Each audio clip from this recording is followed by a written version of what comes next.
Today we're making biscuits.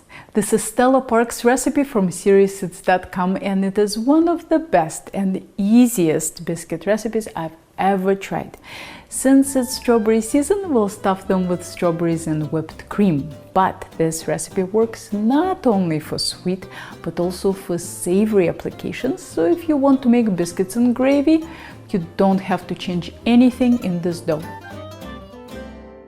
What's convenient about this recipe is that it's formulated for plain yogurt instead of buttermilk.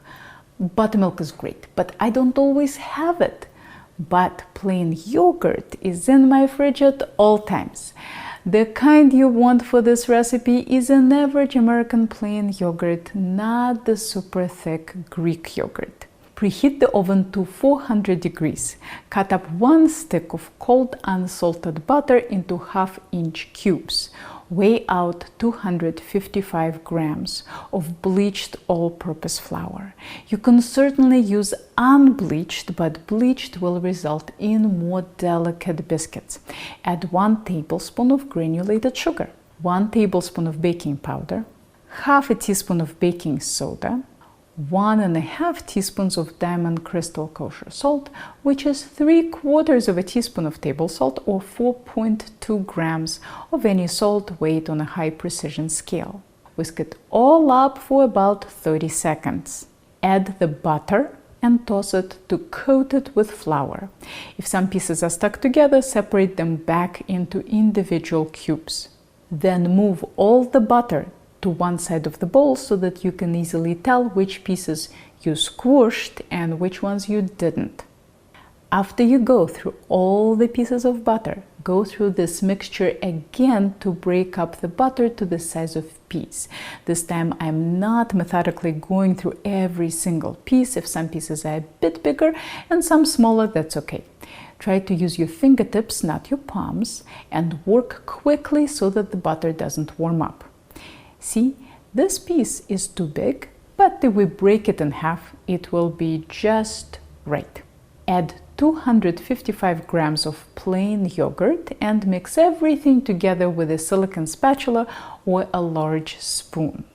Press very firmly on the dough and smear it with the back of your spatula to help it absorb the flour and layer in the butter. Keep working like this until you have no powdery flour. Your dough shouldn't be smooth or cohesive, but all the flour should be hydrated. Sprinkle your work surface and your hands with flour and clean off the spoon. Turn the dough out onto your generously floured work surface and pat it into a square that is half an inch thick. Make sure your hands are floured or the dough will stick to you. A pastry scraper is handy for squaring off the edges. The exact shape is not very important here. What's important is that the shape is symmetrical so that you can fold the dough in half.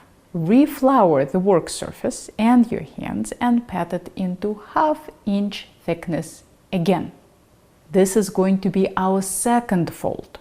Folding the dough is what is going to give our biscuits layers. Reflour everything again and do 1 more fold. We need a total of 3 folds. Let's get it a bit more even before this final fold. Now that's looking good. I think we're ready for the fold. Here we go. Place your dough on a very well floured surface. This will ensure that your biscuits won't stick once they're in the pan. After the last fold, it's important not to thin out the dough quite as much. You want the thickness of roughly 3/4 of an inch. To cut the biscuits, I use a cookie cutter, but a thin glass will work too. Mine is 2 3/4 of an inch in diameter, but you can choose a different size if you want. If your cutter sticks, clean it off with your fingers and flour it up. Collect the scraps, pat them into an oval shape, and this should give you 2 more biscuits. Then collect the scraps again and shape them the best you can into the final biscuit. Now let's talk about the pan. Cast iron will give you the best bottom crust, but I've baked them in a springform pan and a cake pan with great results. The ideal size pan would be 10 inches. Unfortunately, I don't have a cast iron pan of that size. Mine is 11 inches, so there'll be a little room around my biscuits, but that's not a problem. They should be touching each other in the pan to create that pull apart effect when they're done. If necessary, shape the last biscuit into an oval shape to make it fit. Bake in the middle of the oven until the biscuits are well risen and golden brown.